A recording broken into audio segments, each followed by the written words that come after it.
My daughter handed me the note while her mother was humming along to a song on the radio. Dad, turn around now. 9 years old, handwriting shaky, folded twice, slid under her seat like she was sneaking contraband in a prison van. I didn't flinch, just nodded, pretending to stretch. Gonna stop for gas, I said, checking the rearview mirror. My wife didn't even look up from her phone. The gas station bathroom smelled like bleach and despair. But inside that tiny fluorescent-lit cell, my world tilted. My daughter stood there, eyes wide, holding her mother's second phone, the one I didn't know existed, the one she had found hidden in the glove compartment. She handed it to me. Swipe up, she whispered. Messages, dozens, some recent, some months old, photos, plans, voice notes. He still doesn't know. This cabin weekend is perfect. No signal up there. We'll have time. Time for what? I didn't need to ask. The final message was a photo of me and my daughter, taken from behind, like we were being watched, sent to a man saved as C. Caption, last weekend before I make my move. I stared at it, felt my stomach drop, but I didn't rage, didn't scream. I handed the phone back to my daughter and bent down to her level. You trust me? I asked. She nodded back. Good. Then don't say anything to Mom. Just watch. 10 years of marriage. That's how long I played the fool. We met when I was broke. She called it romantic that we shared ramen in tiny apartments. Said she loved ambition. Said she was in it for the long haul. I believed her. I built everything with her by my side. Business, home, family. But somewhere along the climb, she stopped clapping. Or maybe she was never clapping for me, just for the lifestyle.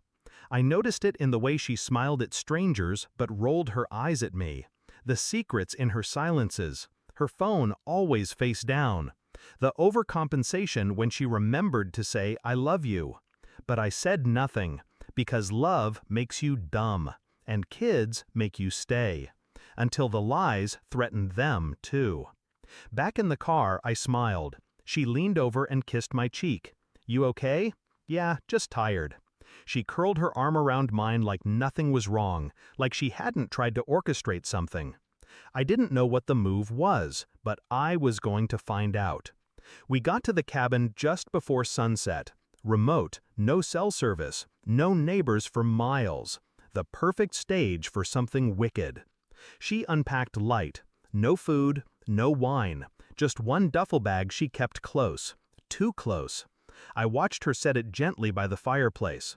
Our daughter watched me. After dinner, she suggested a walk. Let's stretch our legs. Just us two. I kissed my daughter's forehead and whispered, stay inside, lock the door.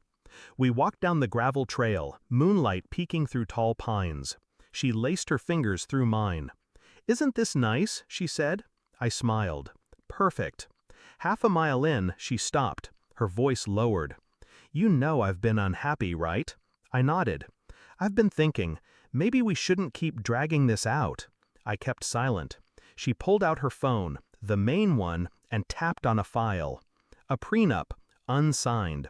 Let's just do this the clean way. End things. I keep the cabin and the beach house. You get the business. We split custody. I looked at her. The cabin she never paid for.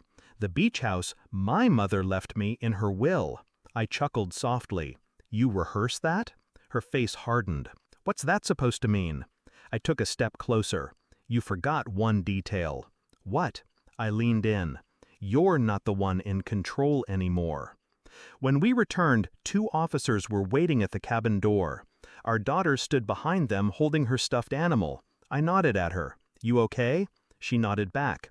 Earlier, while she was unpacking, I'd slipped away to the ranger station 5 miles down the road, where I did have a signal.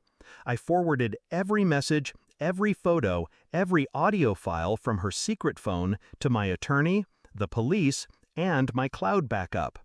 I gave the officers the location of her hidden weapon. Yes, she brought one.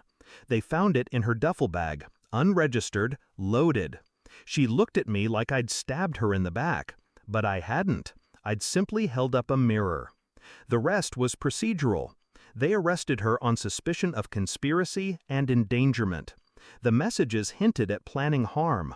The gun sealed it. She screamed as they dragged her out. "You set me up!" No, she did that all by herself. It's been 6 months. My daughter sleeps easier now. We laugh more, eat together, live freely.